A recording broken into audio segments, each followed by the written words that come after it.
had gone. I never liked them. If they'd been friendly, they wouldn't have chased off to join the British. Shucks, Maggie, that don't mean anything. They told me any Indian showing up at Oswego would get a musket and a knife, and a copper kittle off the general there. You can't blame them for wanting a copper kittle. He moved down from the bank and stooped beside the cow. The girl followed him.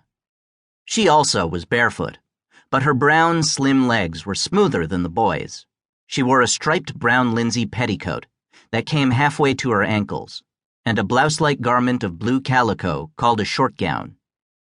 She had opened it at the throat during her hot walk home, so that the skin in the cleft showed startlingly white under her tanned throat. I wonder whether Dad and your pa will get any news down there.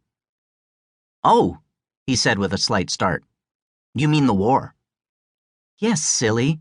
What did you think I meant? I hardly think about it. Why, Dick, just yesterday you told me you wished you could go away and join the army.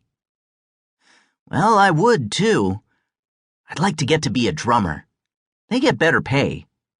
Maybe I will go off this fall when threshing's finished, if the war lasts. You couldn't join, she said. You're too young. You're younger than I am. You needn't be so mighty, Maggie, just because you're a few days older than I be. I was 16 last spring, and they're listing people 16 years old. I'm big, too, for my age. You're most a man, she said with great gravity. He turned suspiciously to look at her. She had put her forearms on the cow's back and was resting her chin upon them. Her gray eyes regarded him with huge solemnity, but the corners of the wide mouth he saw were twitching very slightly. The old cow also had lifted her head at him with bovine stolidity, and a dribble from her muzzle into the smooth sliding water in which all three were standing. He jerked his head away again and did not speak. The girl, however, did not shift her gaze, but studied him with a calm that slowly grew detached. The sunset took color in the sky, and the creek began to reflect it, while shadows gathered under the western edge of the woods. The girl sighed suddenly, and her voice was softer.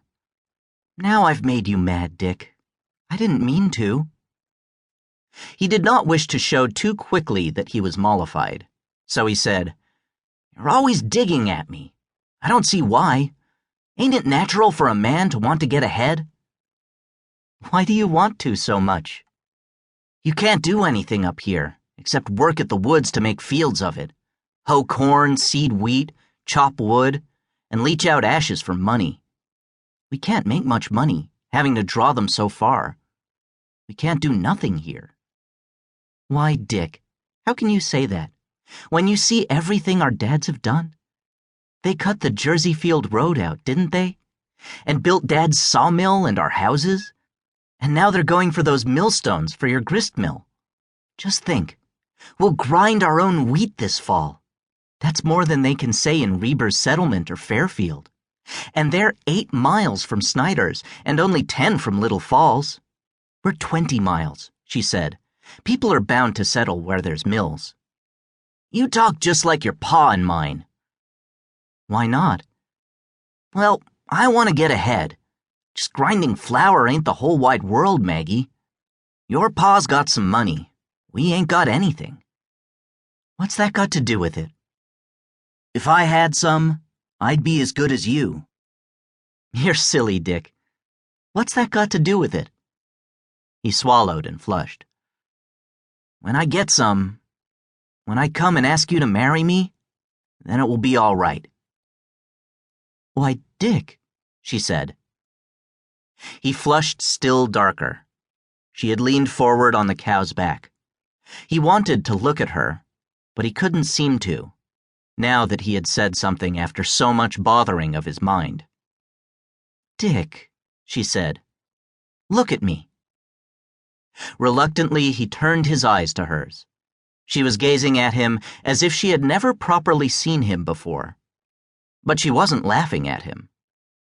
He felt a quick bouncing of his heart as he thought maybe now she realized that he had grown up. Why, Dick, since when have you been thinking that way?